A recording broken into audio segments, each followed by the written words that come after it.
another question for you, John. Amy, can you Yes, sir. From Gary? Yeah, it says, if leadership starts at the level of self, what might be that fundamental first step?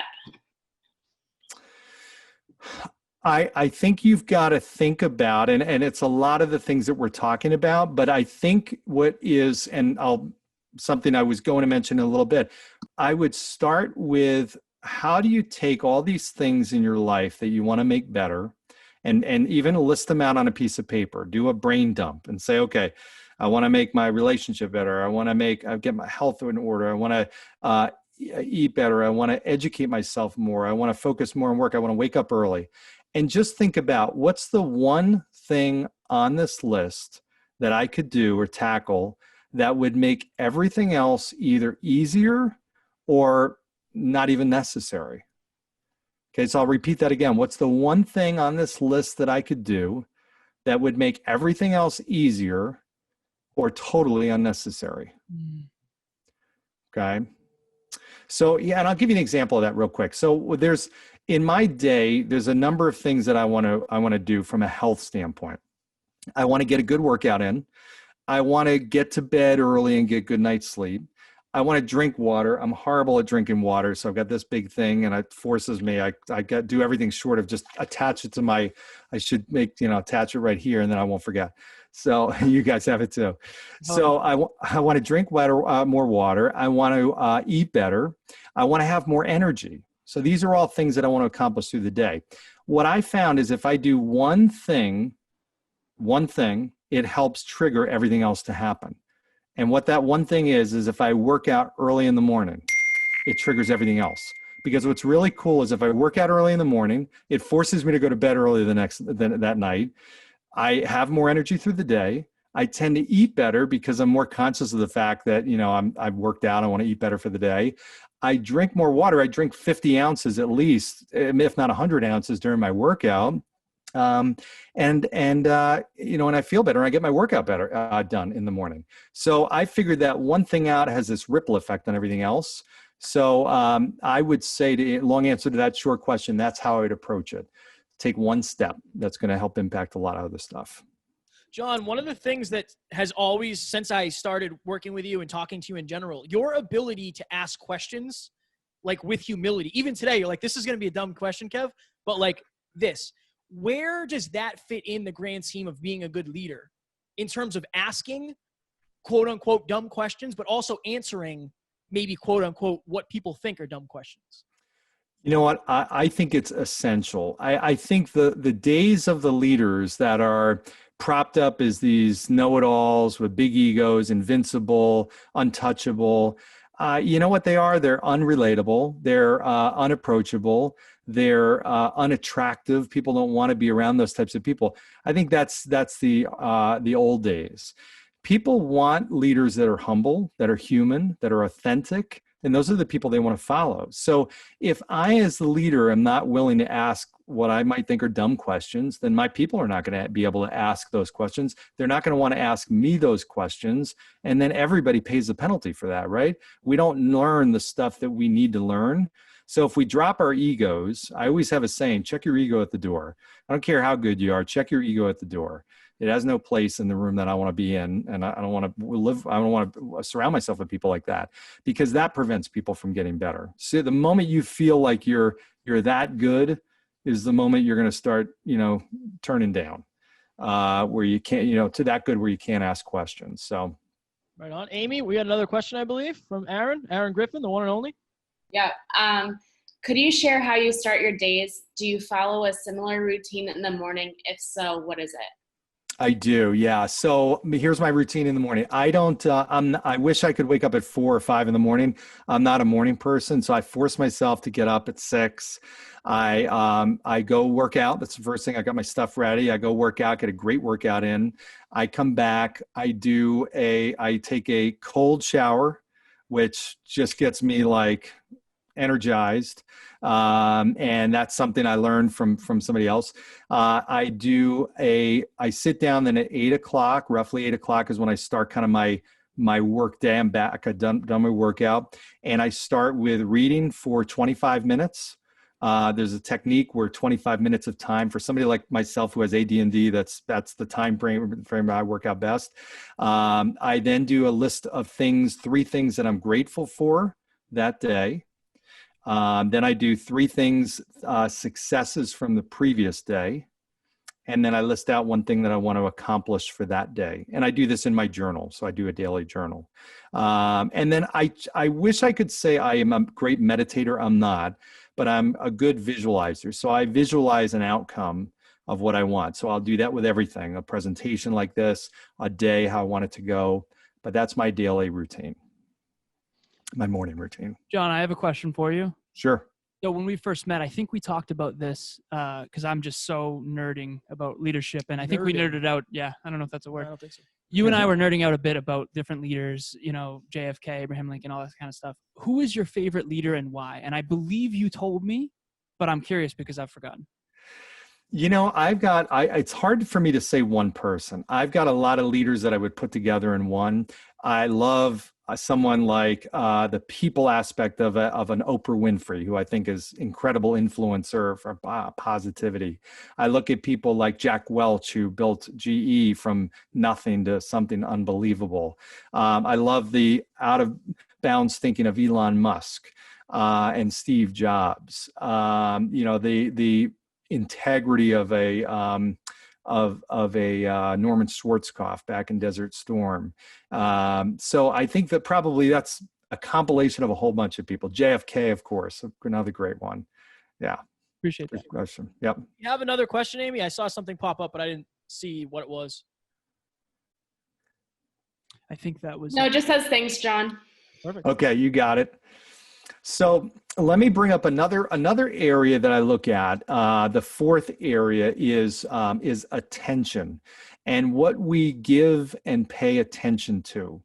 And this is people, and it's also things. And here's a couple of examples of what I'm talking about. First of all, when it comes to people, you have to make a very conscious, deliberate decision on who you are going to surround yourself with. And sometimes you have to pluck the garden of life, which means pluck the weeds out of the garden of life, which means there are sometimes people in your world that are toxic to you. And we've all had them at times. And toxic people or negative people will impact you. Absolutely. There's no question about it. It's just a question of how much and for how long. So if you allow that, then you are making the conscious decision that you are going downhill with that ride with them. I think that's key. You have to surround yourself with people that you want to be, people that give you, maybe bring out a certain trait in you love. Those people where you're around them, they make you feel better about yourself. That's what it's about, right? Business people that are better than you. It feels good to surround yourself with people. I don't know how many of you played sports. I was at times the best player on the team. I was also at times the worst player on the team. I grew a lot more being the worst player on the team. I didn't like it, but I grew a lot more and I became much better and then became the best player on a team. I think you have to be conscious of that. Sometimes when you surround yourself with people, the wrong people, that affects you. It absolutely affects you. What I also think about is I separate things into 3 buckets, and I hear people sometimes stress about things that they have no control and no influence over, and they dwell on these things. So if you think about, there's 3 buckets. There's things that I have control over, absolute control over. There's things that I don't have control over, but I have influence over. And then there's things I have no control and no influence over. So I don't have, if I'm running a business and I set an appointment with a client, if that client no-shows me, that can really affect me. That can be, or then maybe they change their mind. That can be really unfortunate, but I have no control over that. I might have a little influence over their decision, but if they decide, maybe they, overslept or something like that, I don't know. I can't ruin my day thinking about that. If it's raining for 10 days in a row, hey, that stinks. I hate that, but I'm not going to let it ruin my day. I don't have any control over whether it rains. I don't have control over the taxes. I don't have control over the stock market. I don't have control over those things. What are the 3 things that we all have control over? Who can tell me? You have 100% control over this. Alan. What we think, what we do, and what we say. You got it. Spot on, my friend. What we think, what we do, and what we say. Nobody can control that, right? I control that of you. They can influence it, but you have 100% control over what you think, what you say, and what you do. So what's beautiful about that is, and I can influence other people, but if I just say that, hey, what goes on up here is totally up to me. You know, great book, Man's Search for Meaning by Viktor Frankl. He was a concentration camp survivor. It's an easy read and a great read and a life-changing book, where he realized in his worst of times, when he was being physically and mentally tortured, horrific things being done, what they could control his freedom, they could control what was happening physically. What they could not control was what was going on up here. If he wanted to plant himself on a beach drinking a Mai Tai, he could do that. And he gained so much power and control and freedom because he realized that changed his life and now lives of many other people who have read that book and listened to him. So what I think about is, how can you change your perspective on things and focus on the things? Successful people focus 90% of their energy on the things they can control, 10% on the things they can influence, maybe 10 to 20%, and 0% on what they have no control and no influence over. Why? It's a waste, right? If I have no control, no influence over it, why spend my time doing it? What I also think about when it comes to attention is what we pay attention to is ultimately what we tend to do better at. And I think about, like, in your life, what types of things do you track? What types of things do you actually look at, pay attention to? And I'll give you some examples. How many of you track your finances? Okay. Your finances, probably the likelihood of them being in better shape because you track them, whether it's your expenses, your income, your net worth, whatever, the likelihood is long-term you'll be more successful. How many of you track how many calories you ingest each day? I started doing that. I was horrible about it. I never did. I started doing it, and it's eye-opening. I use this app called LifeSum and track my weight, track all my nutrients. I don't like it some days, but over the long term, it helps. Absolutely. No more 24-inch subs. Yeah. You have no idea how many calories are in a 24-inch meatball sub. That was a day and a half. Yeah. But you know, it brings your level of awareness up. So if I track, how many of you have tracked your time? How many of you have done a time task log for your day? Eye-opening. You know, we all give ourselves credit, and this is just human instinct. We give ourselves more credit than we're due. So if I asked you, hey, how good are you with your diet? You're going to tell me what you think is an honest answer. But if we went back and looked at it, chances are you're not quite as good as you think, right? And I'm speaking from personal experience. This is not a reflection on anybody else other than myself. I know I learned this from myself. I will look and say, wow, why did I gain a pound this week? And then I'll look back and I'll be like, well, I did have pizza, then I had ribs, then I had fried chicken, then I had blah, blah, blah, blah, blah, nachos and a few beers and blah, blah, blah. So, okay, now I get it. I just was kind of blinded. That was in my blind spot. Okay, so we give ourselves credit. We don't think we spend as much as we do. If you've ever tracked your expenses, sometimes you look and you're like, wow, I didn't realize I spent that much going out to eat. But it's enough so that now it changes my behavior. I wouldn't know to do that unless I could stare at it and see it. So we are better at the things we track. Okay, so let me move ahead here to a couple other things. The fifth thing is preparation. So this is the fifth area that I see highly successful people do, and they do it very, very well. Okay, now preparation means a lot of different things to different people. Has anybody heard the definition of luck? Okay, this is where preparation meets what? Opportunity. Opportunity, you got it. So what I can tell you is what you control 100% is your preparation, right? Do you control the opportunity? Can you control opportunities? No.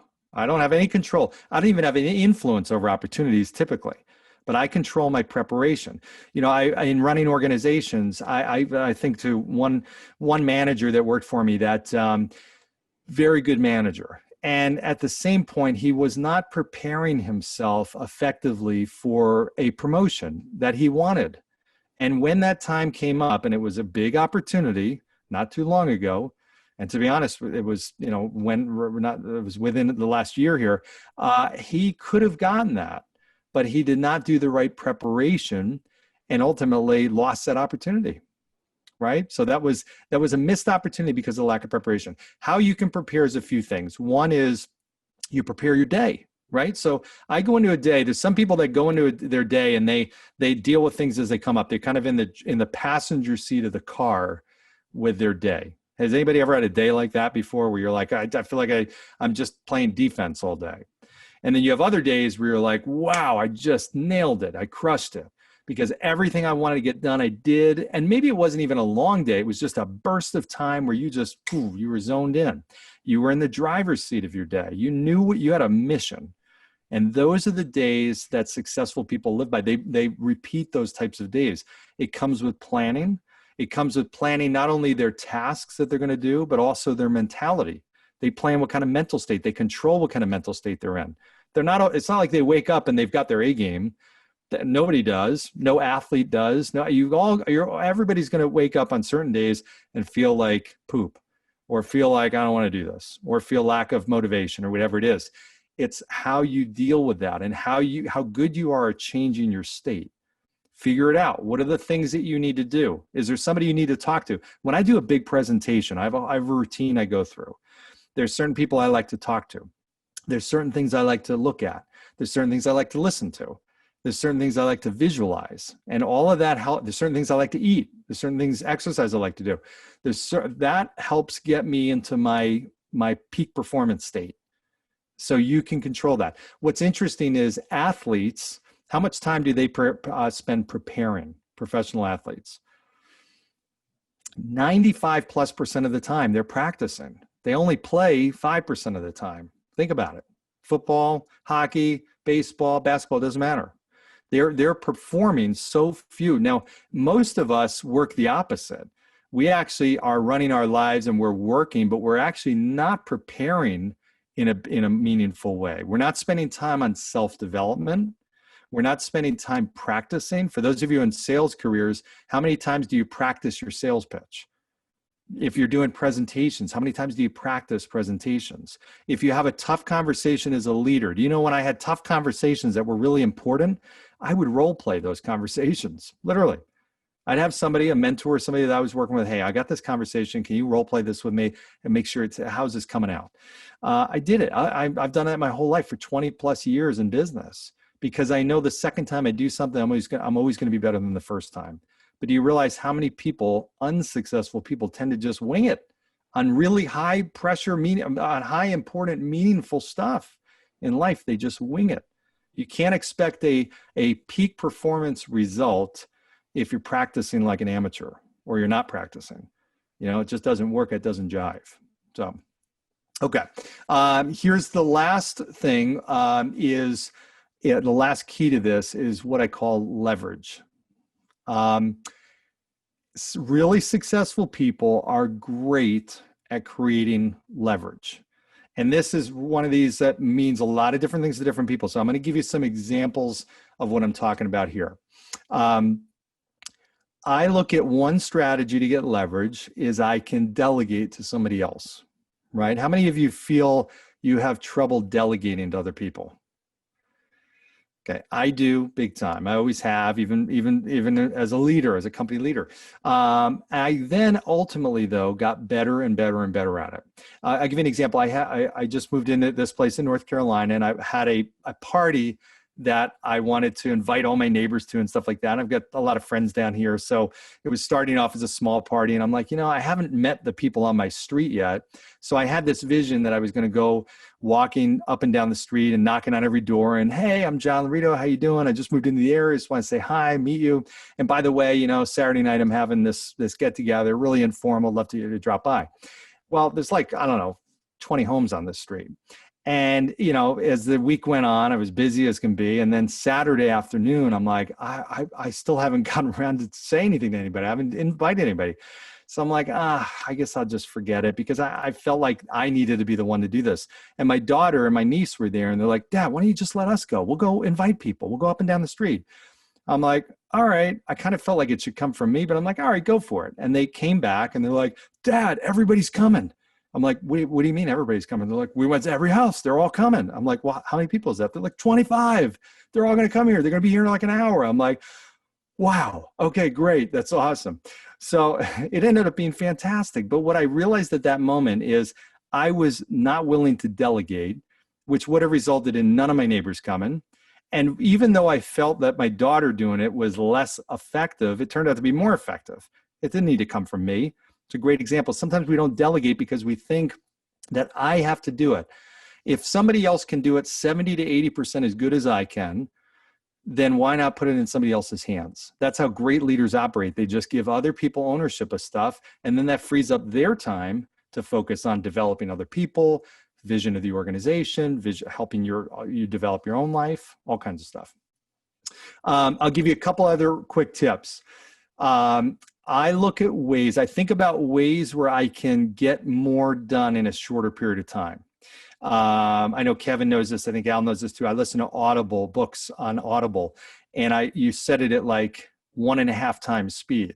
So I figured out I can read a book in like, a third of the less time, because I'm reading it at a faster pace, and your brain just picks it up faster. Does anybody tend to work out and you listen to books or podcasts while you work out? Anybody do that? Okay, that's a great way. I see Mo's hand go up. So that's a great way where you can do that. So you can find ways where you can get more out of a task. My workout might be better, probably because I'm doing that, and I'm getting good stuff put in my brain, right? I'm reading a book. Great example of a way to do that. I think about, if I'm going to work out for an hour, there are things I can do to make that 1 hour workout better, right? I can choose to work out with a great partner. I can choose to work out at a certain time of day. I can choose to work out with different equipment. So it's not just the time. That 1 hour workout might be better than 2 of my old workouts, 2 hours of old workouts. There again, I'm creating leverage. Think about how you run your day. I used to be in a business where I had to make phone calls and I had to meet face-to-face with people. And I figured something out which helped me do both of those much better. When I went from a meeting to making phone calls after the meeting, I was really bad at making phone calls. I just didn't have the motivation. When I flipped that and said, I'm going to make phone calls and then have my meeting, I was better at the phone calls and I was better at my meeting, because the phone calls kind of warmed me up for my meeting. So I could do an hour of calls and an hour of my meeting, and depending on how I ordered them, the results would be much different. That was it. All I did was change the order of the tasks that I did. So think about how you run your day. There might be things that all you need to do is a little tweak. I need to flip-flop these two things. Maybe I need to work out and then read, or read and then work out, or whatever. Whatever the example might be, that's going to help make those two tasks a little bit better. All right. That makes sense. Any questions? We got 4 minutes. Any questions? I know Alan and I can hammer some, but I want to give a chance to anybody else who doesn't scream questions out constantly. John, this has been phenomenal. Thank you so much. Just wanted Good, man. My pleasure. Tactics, John. I love if you 6 ways to do anything. I'm in. Even if it's like. Does anyone have a final question? Thank you, Mia. I do have one. If you guys don't, but please, we want to encourage you to ask yours. I've been guilty of making sure all my questions get asked in the past. All right. Oh, look at that. Please tell us the name of your podcast again. The name of my podcast is Tomorrow's Leader, and you can find it everywhere you find podcasts, and it's produced by my friend Kevin here. Just does a phenomenal job. I have the easy part. He's got the hard part.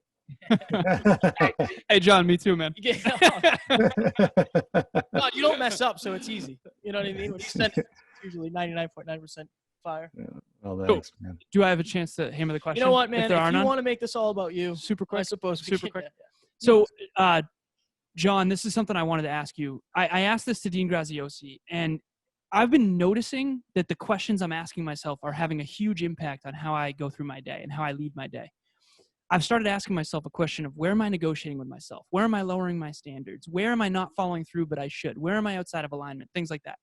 What's one question that you've asked yourself repeatedly in the last 25 years, 10 years, 5 years, whatever it is, that's made the biggest difference in your life that we can all take with us today? Here's a great question to ask. If you weren't afraid of failure, if you knew failure was not an option, if you knew whatever you did, you were going to succeed, what would you do? Mm. That, to me, I ask that question all the time because it helps me think about, because fear is the thing. Fear of failure is the thing that stops us from doing so many things. If I knew whatever I did was going to be successful, what would I do? I can vouch for that too. When John and I first met, I met John at his place of work. And I remember you saying, like, I really want to do this podcast thing, but I'm afraid. And you're like, that's honestly, I know that's just me telling stories. So give me a little bit of time. And that's when I knew, like, yeah, it's people like you that, number one, you make the difference because you're so honest with yourself. And number two, it's a pleasure working with you because you take ownership. I think that's like my favorite thing about John Laurito. Amber's got another question. Amber, hammer it. Well, we can't hear you. There we go. Okay, yes, sorry. I wasn't sure if I should ask or type. I was like trying to type it away, but I don't think I asked it fast enough. I was just wondering, how do you manage like the unexpected when like managing time with family or friends? Like when you have like your day set out, right? It's planned, but there's always other things. Maybe your family needs you, or maybe your kids need you, or something like that. So how do you manage the unexpected but still keep going and keep your stride? Great question. Absolutely great question, Amber. Don't be too tough on yourself. I look, this comes back to values. So if family or kids interrupt, I mean, you know, that to me is most important. Now, if it, you know, you've got to still put boundaries on what you're doing, but don't be too strict. I used to map out my day, my whole week, where every minute was I was doing this and this and this. It's unrealistic. You're never going to do that. And I found that if I have a couple of few key things that I want to get done, but I build in enough flexibility, number one, I'm much happier and my likelihood of doing it goes up significantly. And I can deal with those interruptions and the unexpected things a lot easier, and it doesn't stress me out and make me a crazy mess. Right on. Wow. I love that. Thank you so much. Boundaries with flexibility. I love it. Thank you. Yeah. We got to head out. Where can people find you on social media? What do you do in terms of coaching? Plug away, my friend. You got it. Thanks. So I work with people on a one-on-one basis to help them lead themselves better. I work with people in all aspects of life on leadership. I also work with companies to help them run their teams better and develop better leaders. And then I do speaking engagements. So I love what I do. You can find me. We talked about Tomorrow's Leader. That's my podcast. And then I'm on Instagram at John Laurito, JohnLaurito. And then you can find me at lauritogroup.com, Lauritogroup.com. And all my info is there. Feel free to email me, call me, anything. Here to help. And on the LinkedIn machine too. You're on the LinkedIn machine. LinkedIn machine also. You can find me, John Laurito. So message me. I'd love to hear from you. John, we appreciate you taking the time. Absolute fire. Absolute fire. Could not have oversold it. And clearly you definitely smashed it. So we appreciate you taking the time, man. Thanks, guys. I love you guys. You guys are doing phenomenal stuff. Keep up what you're doing for sure. It's impacting a lot of people. Thank you so much for joining us. Thank you, everyone who attended. Thank you, Amy, for sending the messages. Yes. Thank you, Tiff, for everything you do and the emails. Like, you guys all made this possible. Great questions too. Yeah. Great questions. And as always, we do not have fans. We have family. We love you guys. And as we always sign off, bye. Talk to you next week. Thanks again, John. Talk to you soon. Thanks, guys. Take care.